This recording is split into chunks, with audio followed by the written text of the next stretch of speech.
Good morning all of you. My name is Tanurani. I read in 12th A3. Today thought.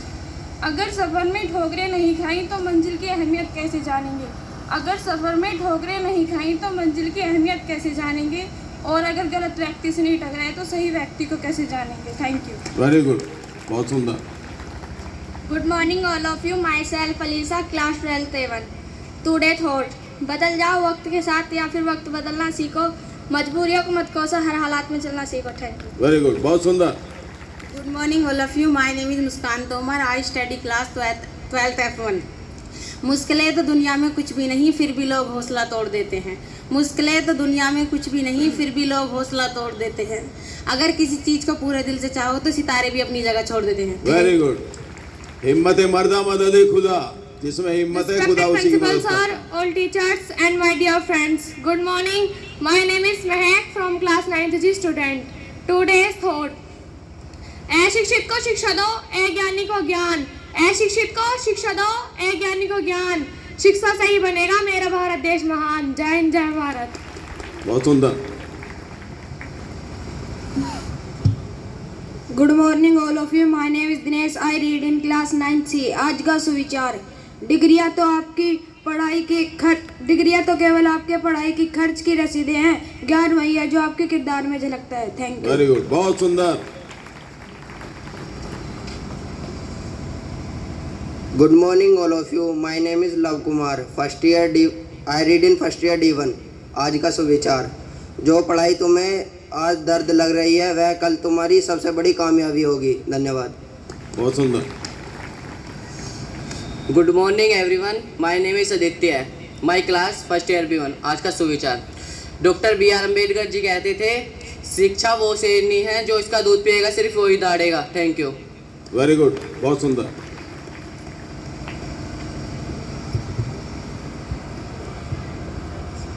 पास में नहीं हो। मंजिल मिल ही जाएगी भटकते ही सही, गुमराह वो हैं जो घर से निकले नहीं। आदरणीय प्रधानाचार्य जी, सभी शिक्षकगण और मेरे प्यारे बच्चों, आज हम भारतीय युवा दिवस मना रहे हैं। आज 12 जनवरी को आदरणीय श्री विवेकानंद जी का जन्म हुआ था, और आप सभी को इस बात का गौरव होगा कि ऐसे महामानव हमारी धरती पर पैदा हुए। अतः आज आप सभी को भारतीय युवा दिवस की हार्दिक शुभकामनाएं। रही बात आज के शुभ विचार की, बहुत सारे टीचरों ने बहुत सारे शुभ विचार दिए और बहुत सारे बच्चे हर रोज़ शुभ विचार देते हैं। जहाँ तक मेरा मानना है, शुभ विचार वही है जिस पर अमल किया जाता है। अगर आपने उस विचार पर अमल नहीं किया, वो विचार भी नहीं रहा, और जो विचार आपने आपके स्वभाव में नहीं लेके आए, उस विचार की कोई महत्व नहीं। मैं अक्सर जिन क्लासों में पढ़ाता हूँ उन बच्चों को हमेशा बोलता रहता हूँ कि आप कितनी भी पढ़ाई कर लीजिए, आपने कितना भी ज्ञान अर्जित कर लिया, अगर उस ज्ञान को आपने एक सामाजिक होने के नाते एक समाज के अंदर नहीं लगाया तो वो ज्ञान अधूरा है। तो कुछ बातें मैं आपको बताता हूँ कि माँ बाप से बढ़कर कोई भगवान नहीं और इंसानियत से बढ़कर कोई इंसान नहीं। आप किसी भी मंदिर में, मस्जिद में, कहीं भी जाकर कोई पूजा करें या ना करें, उस चीज़ की कोई इतनी बड़ी महत्व नहीं है। आपने जिसकी कोख से जन्म लिया है उससे बढ़कर तो भगवान भी नहीं है। खुद मर्यादा पुरुषोत्तम श्री राम भी अपनी माता को उस तरीके से पूजते थे जिस तरह हम आज भगवान को पूजते हैं। तो मैं चाहता हूं कि आप जिस भी उद्देश्य के लिए इस संस्थान में उपस्थित होते हैं, ये हमेशा ध्यान रखिए कि हमें कुछ भी काम ऐसे नहीं करने चाहिए जिसको हम बता ना सकें। जीवन का एक सीधा सा संविधान बनाइए कि हमें कुछ भी ऐसा नहीं करना है जिसको हम एक्सप्लेन नहीं कर सकते। ये मेरा आपसे दावा है कि आप जिंदगी में कोई भी गलत काम नहीं करेंगे। क्योंकि आपको पहले ही उस बात की अनुभूति हो जाएगी कि मैं गलत कर रहा हूं। आप जिंदगी में माँ बाप से इतना प्यार कीजिए कि आप उनसे कुछ भी छुपाने के लिए सोचें भी नहीं। अगर आप उनको सारी बातें बताएंगे तो आप कभी भी गलत रास्ते पर नहीं जाएंगे। ये हमेशा ध्यान रखें और अपने जीवन में इन बातों का अमल करें। दूसरी बात, यहाँ बहुत सारे बच्चे, कुछ मैं देखता हूँ, जैसे मेरी अनुशासन में ड्यूटी लगी होती है, हम उनको बोलते हैं कि बेटा आपको बाहर नहीं निकलना है, आप क्लास में बैठिए, पढ़ने आते हैं, तो उनका एक डिफरेंट लेवल का एटीट्यूड सामने आता है। सर वॉशरूम जा रहा हूँ, अभी पहले लेक्चर में भी गया था, चौथे लेक्चर में भी जा रहा है, तीसरे में भी गया था। हमें पता होता है कि कौन से बच्चे किस प्रकार की एक्टिविटी से जुड़े हुए हैं। आप ये मान के चलिए, हमें पता होने के बाद भी हमारे एक उदारवादी स्वभाव की वजह से हम आपको बहुत बार इग्नोर करते हैं। आपको भी ये स्वभाव आपके अंदर तब आएगा जब आप ये उम्र गुजार चुके होंगे। कुछ चीज़ें हमें समय के साथ सीखने को मिलती हैं और समय से बलवान कुछ नहीं है। अगर आपने अभी, आपका पढ़ाई का समय है, ये समय निकाल दिया तो आप जिंदगी भर तरसोगे इसके लिए, क्योंकि समय निकलने के बाद आप पढ़ाई नहीं कर पाएंगे और उसके बाद आप समझोगे कि हमने उस समय को किस तरह निकाला, आज हम कितने परेशान हो गए हैं।